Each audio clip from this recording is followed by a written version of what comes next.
Hello, I'm Brandon Meek, and today I'm going to discuss stories lived and stories told.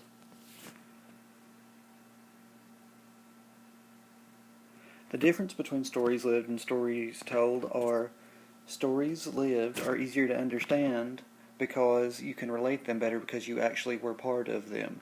And so the conveyance method to the listener is much easier and much more accessible.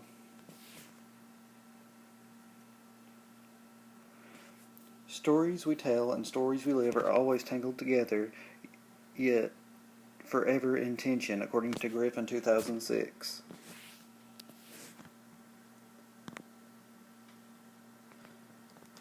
Again, stories lived are easier to relate to for the listener because the first-hand experience of the storyteller.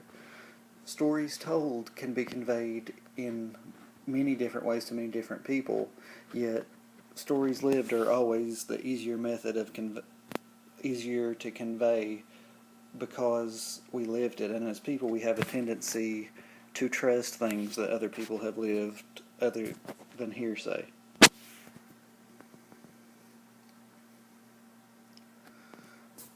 In this topic, they discuss the management of meaning in the book, which was stories told fit into reality of stories lived, and the coordination, which is adjusting so that it will fit, or it is adjusting two groups to fight for a similar goal. In the management of meaning, it is the concept of fitting the actual reality into it. So if you're telling a story, you can take out personal experiences that you've had in other stories and add them to the story told to make it sound more believable and more relatable. And coordination is actually getting others into that. So if you are, let's say, a soccer player and you want a new field so that you can practice, you talk to the football players to see if you can find a common goal, like they need a field too, so you can find a way to share it in different capacities, like move the goals or move the actual field markers and stuff so that both parties get what they want that may not have wanted the same thing to begin with to find commonality. There are several parts of the communication process that let us find our goal and find key concepts of what we're trying to do. An episode is the boundaries of the participants.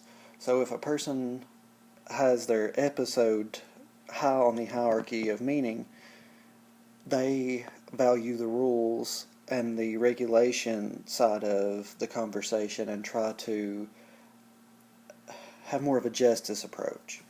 The relationship is the way the people involved relate and feel about each other. So if they have been harmed, they may take that harm or burden and put it towards the people in a negative way that they are talking to or listening to. Identity is how the situation relates to the person as a whole. Again, they try to figure out the result of the conversation, what they're trying to fight for, and what that means to them personally.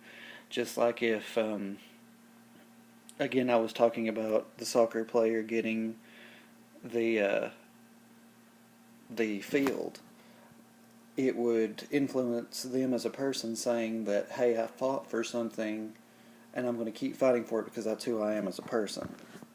And then culture is an interpretation based on values of the area that the person has been raised. So that may be the football player because he was raised as loving football in the area he was in. He knows that he is more likely to get it than the soccer player, so he's going to not have to fight as hard, but he knows he still has to fight. And all of these factors are different in the conversations between individuals. They could be arranged in any order for the conversation and the individuals involved. Usually every part of those is in every conversation with each individual person, but they may do it in different order, just like it could be episode, relationship, identity, culture, or it could be culture, relationship, identity episode, or any order of that, depending on the personal values or beliefs of the person involved and the given conversation at the time. My personal experience with this subject involves me and some of my friends in band having a disagreement about chair tryouts. They wanted me to try out for the first chair in the trombone section, and I thought that someone more willing to put the time and effort into it should get it, no matter how talented each of us was.